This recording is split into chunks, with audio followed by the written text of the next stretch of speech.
नमस्कार, मैं हूं प्रदीप लिंगवाण और आप देख रहे हैं संवाद 365।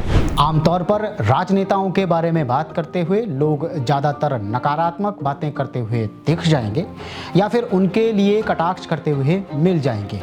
नेताओं के द्वारा किए गए किसी भी कार्य को हमेशा किसी न किसी तरीके से दिखावा मान लिया जाता है या ये सोच लिया जाता है कि अगर नेताजी इस काम को कर रहे हैं तो शायद या तो वो जनता को दिखा रहे हैं कि नेता काम कर रहे हैं या फिर नेता काम करता हुआ खुद को दिखाते हुए एक दिखावा कर रहे हैं ताकि सरकार और पार्टी में उनकी छवि बनी रहे।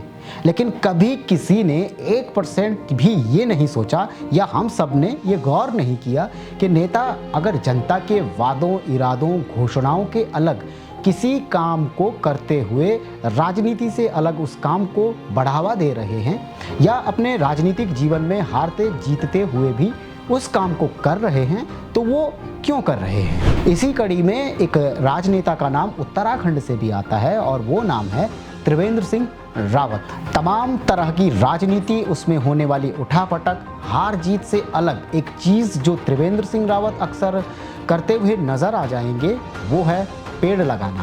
पूर्व मुख्यमंत्री और वर्तमान में हरिद्वार से सांसद त्रिवेंद्र सिंह रावत का वृक्षों के प्रति एक अलग सा नज़रिया देखने को मिलता है और वृक्षारोपण को लेकर वो काफ़ी ज़्यादा एक्टिव रहते हैं।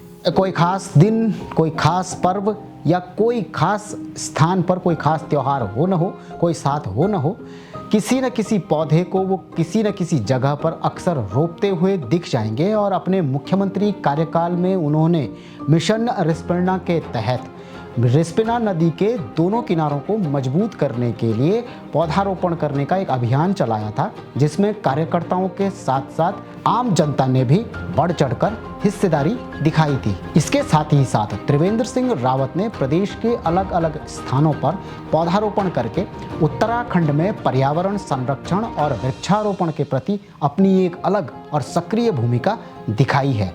इसी पहल को आगे बढ़ाते हुए उन्होंने हरेला पर्व के दौरान योगनगरी ऋषिकेश में ऋषिकेश के रेलवे स्टेशन परिसर में पौधारोपण किया था। अपने मुख्यमंत्री कार्यकाल में त्रिवेंद्र सिंह रावत ने अपने सरकारी आवास पर लीची जैसे फलदार पेड़ लगाए थे और मौजूदा समय में हरिद्वार से लेकर उत्तराखंड के अलग अलग हिस्सों में वो अलग अलग तरीके के पौधों को रोपने की मुहिम को आगे बढ़ा रहे हैं। यहाँ तक कि पीपल के पेड़ों को रोपने के लिए और जनता जागरूक हो, इसके लिए त्रिवेंद्र सिंह रावत ने संकल्प तरु फाउंडेशन के तहत टिहरी गढ़वाल के ख्यारसी और थत्यूड़ गांवों की जनता के साथ में मिलकर टिहरी गढ़वाल के इन हिस्सों में अलग अलग वृक्षों का रोपण किया, जिसमें कार्यकर्ता और आम जनता दोनों की दोनों बढ़ चढ़कर अपनी हिस्सेदारी दिखा रही थी, शामिल हो रही थी। त्रिवेंद्र सिंह रावत के अनुसार पर्यावरण में से ब्लैक कार्बन को अगर अत्यधिक मात्रा में उत्सर्जित होने से रोकना है तो हमें उन पौधों पेड़ों को लगाना पड़ेगा जो इस मात्रा को कम कर सकते हैं, जिनमें पीपल, बरगद और नीम शामिल है। दुनिया में वृक्षों की केवल 9 प्रजातियां ही ऐसी हैं जो ऑक्सीजन की मात्रा को बढ़ाकर पर्यावरण उत्सर्जन को कम करती हैं। वृक्षों और पौधों की इन प्रजातियों में 24 घंटे ऑक्सीजन देने का गुण है। इनमें एरिका बाम, एलोवेरी, तुलसी, wild gerbera, snake plant, orchid, Christmas cactus और पीपल भी शामिल है। पीपल भारत में बहुतायत मात्रा में प्राप्त हो जाता है, मिल जाता है और पीपल के पेड़ को लगाने की इस मुहिम को इसलिए भी शुरू किया जाना चाहिए क्योंकि ये बहुत बड़ा सदाबहार पेड़ है जिसे भारत में बहुत ज़्यादा पवित्र माना जाता है। इसकी पूजा के साथ साथ धार्मिक अनुष्ठानों में इसके पत्तों का एक अलग सा महत्व है और पीपल का पेड़ न केवल रात में ऑक्सीजन देता है बल्कि इसके कई सारे दवाइयों में इस्तेमाल है। पीपल के अलग अलग हिस्से जैसे इसके जड़ की छाल, तने की छाल, जड़ें, पत्ते और फल, इनका उपयोग हाई ब्लड प्रेशर और कब्ज के साथ साथ अस्थमा जैसी बीमारियों को ठीक करने में किया जाता है। प्रॉब्लम यहाँ पर यह है कि आमतौर पर भारतीय पीपल और नीम के पेड़ को घर पर लगाने से कतराते हैं, थोड़ा सा घबराते हैं, डर जाते हैं। लेकिन अगर पीपल और नीम के पेड़ों को घर के बाहर के इलाके में लगाया जाए और रात में ऑक्सीजन देने वाली दूसरी 7 प्रजाति जिनका जिक्र हमने अभी वीडियो में पहले किया था, उसे घर के गमलों में ही सजाया जाए तो ऑक्सीजन की जो मात्रा है घर के आसपास बहुत ज़्यादा मात्रा में बढ़ाई जा सकती है। इससे आसपास के पर्यावरण में से कार्बन डाइऑक्साइड को कम करके और तापमान में होने वाली वृद्धि को भी काफ़ी हद तक कम किया जा सकता है। उत्तराखंड के हिसाब से अगर बात की जाए तो जिन जिन जगहों पर पीपल या बरगद के पेड़ नहीं लग सकते हैं, वो उत्तराखंड की भौगोलिक और परिस्थिति के आधार पर यहाँ जो सबसे ज़्यादा ज़रूरी पेड़ है वो है बांज। बांज का पेड़, जिसके गुणों का बखान शायद कभी ख़त्म नहीं हो सकता। इसकी लकड़ी, इसके पत्ते, इसकी छाल, इसकी जड़ों की ज़मीन में पकड़ और पानी रोकने की जो क्षमता है, उसके साथ साथ मिट्टी को कटने से बचाने का गुण, इसकी वजह से जो अन्य पौधे ज़मीन में संचारित होते हैं उनमें ज़िंदगी का संचार होता है। जहाँ जहाँ बांज का जंगल हो या उसकी रोपाई की जाए, वहाँ कभी पानी की कमी हो ही नहीं सकती। अपनी मजबूती की वजह से ये पेड़ यानी कि बांज का पेड़ भूस्खलन को भी रोकता है। और बांज के बारे में एक कहावत है, 100 साल तक खड़ा, 100 साल तक पड़ा और 100 साल तक सड़ा, यानी कि 300 साल तक बांज के पेड़ से कुछ न कुछ चीज़ें प्राप्त हो ही जाती हैं। और जंगल में लगने वाली आग को ये बस अपनी छाल तक समेटता है, जिससे आग आगे नहीं जा पाती है।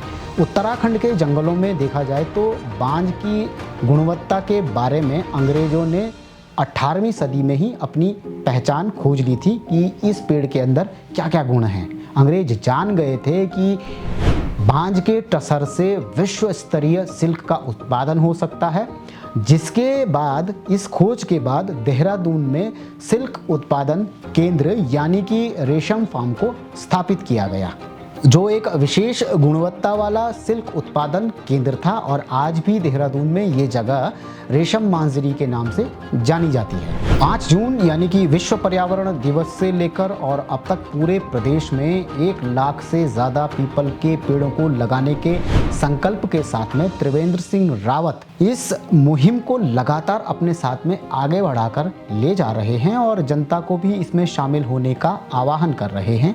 इसके साथ ही उनकी ये मेहनत अब रंग भी ला रही है। बहुत से पर्यावरण प्रेमी, पर्यावरण चिंतक, वन पंचायत की टीमें, उसके साथ ही साथ स्थानीय निवासी और पहाड़ी अंचलों में रहने वाले लोग या ग्रामीण उनकी इस मुहिम में बढ़ चढ़कर अपनी हिस्सेदारी दिखा रहे हैं। हरेला पर्व के उपलक्ष्य में भी उन्होंने प्रदेश के भीतर अलग अलग जगहों पर आम जनता को अपने साथ में जोड़कर पीपल के पौधों को रोपने का आह्वान किया था, जिसमें कि वो सफल भी हुए और कई जगहों पर पीपल के साथ साथ बरगद, नीम और कई सारे वृक्षों के पौधों का रोपण भी किया गया। कई बार त्रिवेंद्र सिंह रावत बिना झिझक के कहते हुए आपको मिल जाएंगे कि भाई फ़ोटो खिंचवाने के लिए हाथ में पौधा उठाने से ज़्यादा ज़रूरी है उस अभियान को धरातल पर उतारा जाए, यानी कि इसकी गंभीरता को हमें समझना होगा। और सिर्फ फ़ोटो खिंचवाने से ही पर्यावरण शुद्ध नहीं होगा, पर्यावरण में वृक्षों की संख्या नहीं बढ़ेगी। उन्हें रोपना होगा, उन्हें बचाना होगा और साथ ही साथ उन्हें बड़ा करके उन्हें कटने से बचाना भी होगा। और दूसरी तरफ ये देखा जाए कि पर्यावरण को संरक्षित करने के लिए, उसे बचाने के लिए या पेड़ों को लगाने की जिम्मेदारी किसी एक व्यक्ति विशेष की हो, ऐसा ज़रूरी नहीं है। हर आम नागरिक, हम और आप, बिना किसी स्वार्थ की भावना के, बिना किसी निजी हित के, अगर ये सोचते हुए पर्यावरण के प्रति अपनी जागरूकता दिखाएं कि हमें पेड़ लगाने हैं, उन्हें बचाना है, क्योंकि ग्लोबल वार्मिंग का खतरा, ग्लेशियरों का पिघलना, तापमान में वृद्धि, समुद्र के जलस्तर का बढ़ना, ये सिर्फ किसी नेताजी के लिए नहीं हो रहा है, ये हर एक आदमी, इंसान, जानवर, धरती, हमारे आसपास का माहौल, हर एक चीज़ के लिए हो रहा है।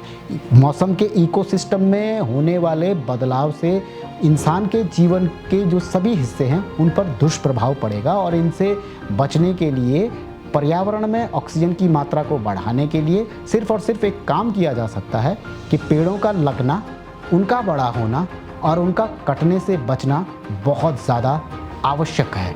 देश और प्रदेश की तमाम जानकारियों और खबरों के लिए हमें हमारे social media platform Facebook, Instagram, x पर हमें फॉलो कीजिए और यूट्यूब पर हमारे चैनल संवाद 365 को सब्सक्राइब ज़रूर करें।